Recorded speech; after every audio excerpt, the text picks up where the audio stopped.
masa budaya pada masa ininya ya, berarti kayak dampaknya kan ya, dampak dari hasil apa namanya penjajahan Jepang ya ke Indonesia ya. Jadi penjajahan itu artinya apa sih? Kalian tahu nggak penjajahan?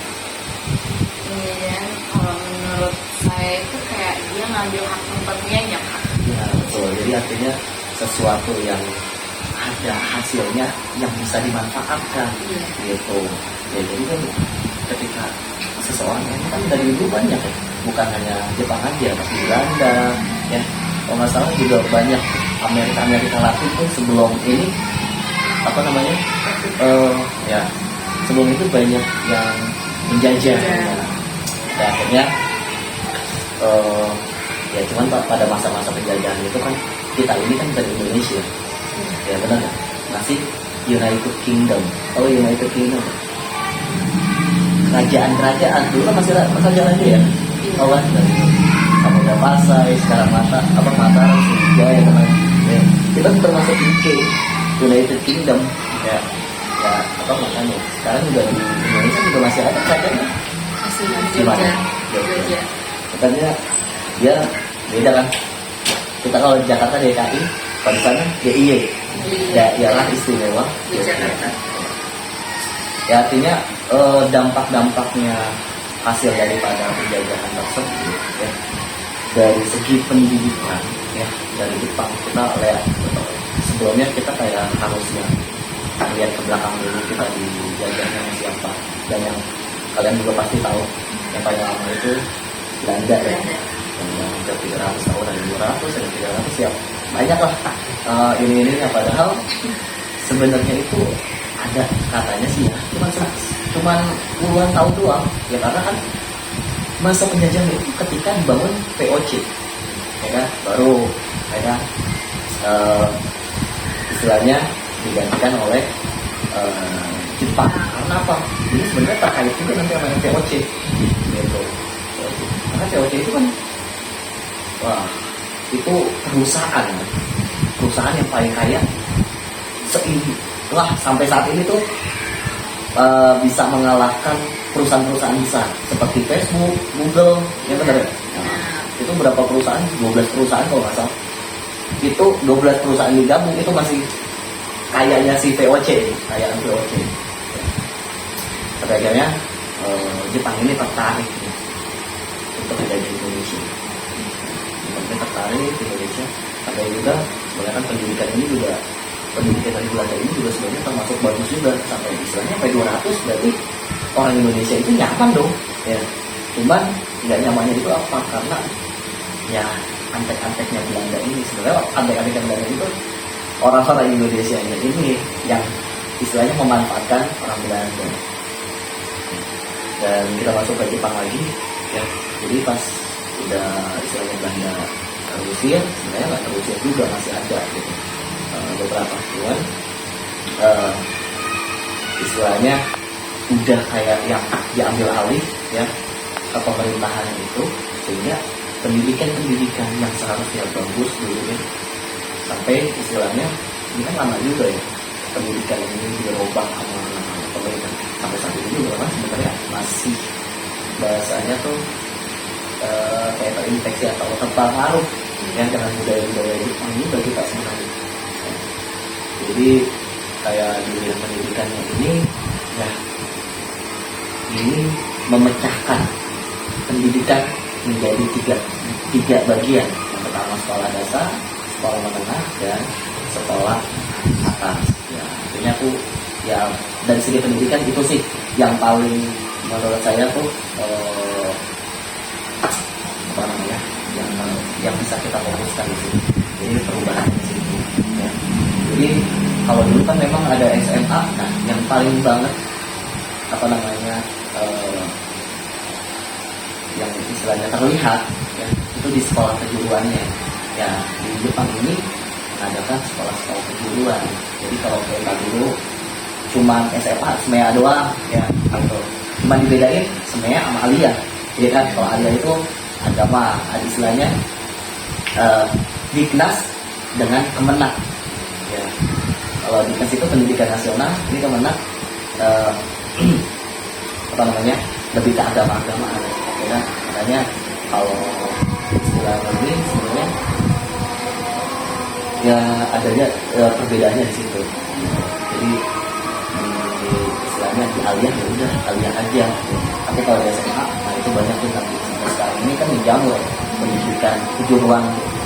Ya, kalau dulu kan yang saya tahu tuh cuma apa HP ya, apa HK ya, HP HK sama sekretaris gitu ya. Soalnya kalau nggak salah zaman saya itu ada 3 aja gitu yang saya tahu. Ya walaupun ada juga sih, cuman tapi SMK tuh yang terkenal ya. Ya makanya sampai sekarang tuh banyak tuh menjamu juga pendidikan kejuruan, dan itu juga menurut kita sebenarnya efektif juga sih. Kita juga jadi lebih fokus.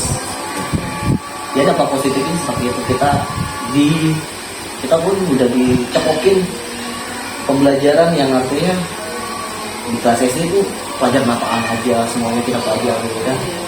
Tapi di SMK kita udah mulai fokus apa nih, kita fokusnya di santai kita kayak gini. Pada sini kan dampak positifnya ya Pak, dari pendidikan maupun budaya di Indonesia. Kalau dampak negatifnya Pak, Dampak negatif dampak negatif dari penjajahan Jepang terhadap bidang pendidikan dan dunia ada nggak sih? kalau untuk bidang pendidikan dampak negatif ini, kalau menurut saya tuh ya, ini penghapusan sih sejarah, banyak penghapusan sejarah tentang Belanda ya. Yang contohnya itu sekarang kayak apa namanya ya, udah ya istilahnya pendidikan yang bawaan dari Belanda ini juga hampir hilang sebenarnya. Kita seharusnya di mana-mana orangnya kalau udah dijajah, contohnya kayak Malaysia ya kan. Nah itu kan ininya lebih Malaysia aja tuh yang tadi bahasa Melayu kan ada campuran-campuran bahasa Inggrisnya ya kan. Nah seperti itu. Nah ini kita tuh benar-benar kayak yang dihapus dari belajar sebelumnya. Ya biar apanya biar apa sih ya, sebenarnya ada dampak positifnya sih kita dihapus biar kita bisa move on gitu. Cuman ya kita kayak nggak bisa belajar gitu apa namanya masalah-masalah yang kita yang dulu sejarah kultur kita itu sebenarnya udah terhapus kan gitu sebenarnya. Kita udah nggak kenal bahasa aksara. Iya. Benar nggak? Benar. Iya, itu jarang banget itu orang yang mempelajari bahasa aksara. Kemarin saya sempat ke Perpusnas. Aksara ini ternyata dari zaman kita yang kuno masih United Kingdom itu gitu. Jadi setiap apa namanya setiap daerah, setiap bahasanya dinastinya gitu ya, itu dihapus gitu. Kita kayak nggak kenal, cuma segelintir ini aja, kita nggak tahu yang banyak gitu bahasa. Dan apa ya di sejarah ini lebih ke arah apa namanya, kita nggak tahu latar belakang kita sebenarnya. Dampak negatifnya kalau misalnya Tadi kan dampaknya kita mau tahu tuh Pak, cara pendekatan oleh Jepang itu gimana sih Pak, sampai akhirnya dampak-dampaknya ini masih terasa sama kita. Kok bisa sih maaf banget kita tadi pendekatan? Ya yang pertama ya memang kan pasti penjajahan terakhir ini pasti bisa melangkah, karena justru apa namanya, suatu kan bahasanya kalau kita ini suatu kejadian yang terdekat gitu ya kan.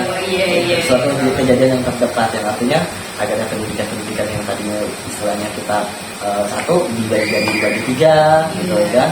Terus ya artinya orang-orang itu udah nyaman dengan hasilnya gitu. Kita kayak istilahnya gitu, ya pasti sebuah sistem ya artinya sistem itu berjalan harus ada yang pamongin.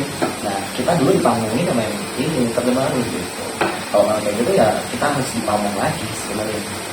Artinya ya mungkin ya dijajah lagi gitu ya bahasa kasarnya, tapi kan nggak mungkin juga ya sekarang, karena kan di UUD aja kita udah nggak ada apa namanya biasanya penjajahan lagi ya di UUD itu. Saya bilang kayak kita di baju muslim kan, bisa baju koko apa kalau cewek encim ya. Oh, Iya. Ya sekarang sebenarnya kan itu kan mengingatkan juga sebenarnya. Cuman sebenarnya di Indonesia ini nggak terlalu kayak yang banyak orang yang paham sejarah. Ya kayak sekarang tuh kayak apa? Orang ngikutin tren aja. Ya kan? Sekarang kayak gini. Sekarang emang kayak sejarah itu tuh yang udah jarang banget orang pengen kenal sejarahnya sih. iya. Kecuali ya kalau kayak ada pembelajaran dan istilahnya kita berteman dengan orang-orang yang paham sejarah juga, baru kita paham juga sejarah. Pikir dari nilai-nilai atau budaya Indonesia, apakah tuh kayak berubah signifikan banget atau enggak dari dulu yang signifikan kalau kita melihat gitu sampai sekarang? Ya. Sebenarnya kita termasuk orang-orang ini sih, termasuk signifikan juga sih, ya. Apalagi istilahnya untuk saat ini, sangat sih. Artinya kita ada media sosial, ada apa yang ini segala macam. Kayak Jepang itu kan kayak apa? Ya dari anime itu sih berdampak juga. Iya. Dari anime, dari drama-drama, ya kan nggak hanya sekarang nggak hanya drakor doang kan.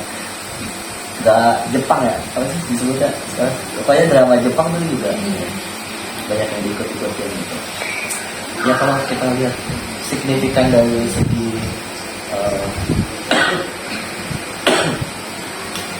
pendidikannya ya sebenarnya yang pertama kita kan dulu termasuk orang-orang yang bahasanya primitif ya sebelumnya, ya kan? Ya sekarang kita udah pakai baju aja tuh udah bagus banget gitu. Iya. Nah, ya kan? Kita tahu lah, kita ya contohnya kayak yang sekarang suku-suku Baduy ya kan, yang di terbelakang itu juga, kalian juga tahu nggak suku Baduy itu apa? Dia nggak terpengaruh itu. Gitu. Nah, itu kan pada zaman Sultan Hasanuddin kan, Sultan Hasanuddin sebenarnya dengan Islam juga sih, ya karena dia ini seperti kayak yang saya tahu ya, apa namanya, disclaimer aja gitu masanya. Ya, artinya sekelompok orang yang sebenarnya apa namanya, kayak yang oposisi bahasanya, oposisi dan kerajaan itu, yang artinya waktu itu kan Sultan Hasanuddin mulai masuk ke istilahnya menyebarkan agama Islam. Nah dia ini seperti nggak mau gitu, seperti nggak mau, udah lu tetap di sini tapi lu di pinggir ya situ. Makanya kalau yang suku Baduy di sini ya yang saya tahu gitu, makanya dia dipinggirkan, kemudian biasanya orang-orang terasingkan sini. Makanya jiwa-jiwa primitifnya istilahnya jiwa-jiwa animisme nya juga masih melekat kan. Diwawancara sama kalau mereka terus membuat kalau pertanyaannya